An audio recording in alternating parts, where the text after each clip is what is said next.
नमस्कार बंधुओं। मानव निर्मित धर्म व ईश्वर ने मानवता को प्रत्येक दिशा व दशा में प्रभावित किया है। प्रत्येक व्यक्ति, चाहे वह किसी भी धर्म या मजहब का ही क्यों ना हो, सदैव ही अपने धर्म के प्रति सजग व प्रतिबंधित रहता है। चाहे फिर उसके धर्म में कुछ अच्छाई हो या बुराई, वह दोनों ही पहलुओं को स्वीकार करने के लिए बाध्य होता है। ऐसे बहुत से मानव निर्मित धर्म जो मानवता के लिए खतरनाक व मानव विरोधी हैं, उसके विरुद्ध मानवों को जागरूक करने के लिए भारत ही नहीं बल्कि विदेशों में भी समय समय पर महान लोग पैदा हुए, जिन्होंने अपना संपूर्ण जीवन इसी कार्य में लगा दिया। उसी श्रृंखला में एक थे ई वी रामास्वामी, जिन्होंने काल्पनिकता से भरे धर्मों, ईश्वरों की सत्यता को लोगों के समक्ष प्रस्तुत किया। भेंडिहार गणरिया परिवार में जन्मे पेरियार घोर नास्तिक थे। आइए इनके विषय में कुछ जानकारी प्राप्त करते हैं। ई वी रामास्वामी का जन्म 17 सितंबर 1879 को पश्चिमी तमिलनाडु के इरोड में एक संपन्न ब्राह्मणवादी हिंदू व्यवस्था को मानने वाले परिवार में हुआ था। उनका पूरा नाम इरोड वेंकट रामास्वामी था। लोग इन्हें पेरियार कहते थे। तमिल में इसका अर्थ सम्मानित व्यक्ति होता है। 1885 में उन्होंने एक प्राथमिक विद्यालय में शिक्षा प्राप्त करने के लिए दाखिला लिया, लेकिन लगभग 5 वर्ष की औपचारिक शिक्षा प्राप्त करने के बाद ही उन्हें अपने पिता के व्यवसाय से जुड़ना पड़ा। उनके घर पर भजन तथा उपदेशों का सिलसिला चलता ही रहता था। बचपन से ही उनके मन में इन उपदेशों की प्रामाणिकता पर सवाल उठते रहते थे। बाल विवाह, देवदासी प्रथा, विधवा विवाह आदि की अवधारणा स्त्री एवं दलितों के शोषण के घोर विरोधी रहे।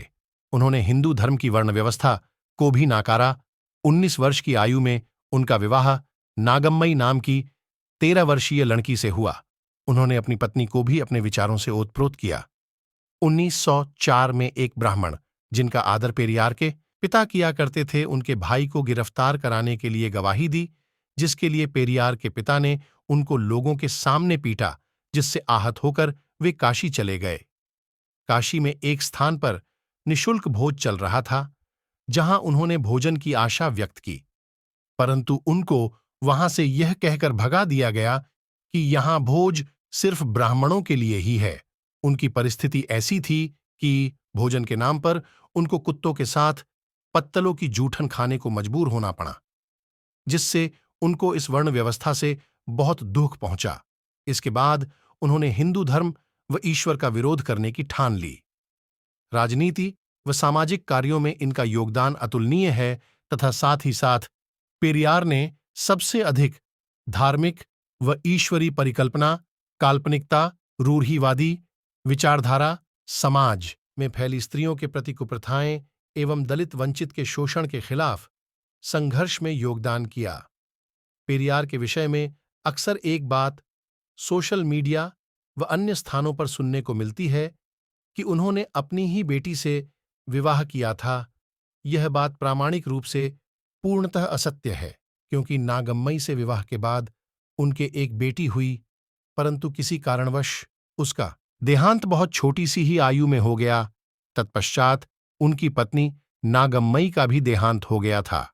उसके बाद उन्होंने विवाह के बारे में विचार नहीं किया, परंतु 70 वर्ष में अपनी व्यक्तिगत एवं राजनैतिक उत्तराधिकार हेतु अपनी निजी सचिव और द्राविड़ कणगम की सर्वाधिक विश्वसनीय सदस्य मनियम्मई से विवाह किया, ताकि ट्रस्ट और व्यक्तिगत संपत्ति का अधिकार और द्रविड़ कणगम के चेयरमैन का दायित्व सौंप सकें।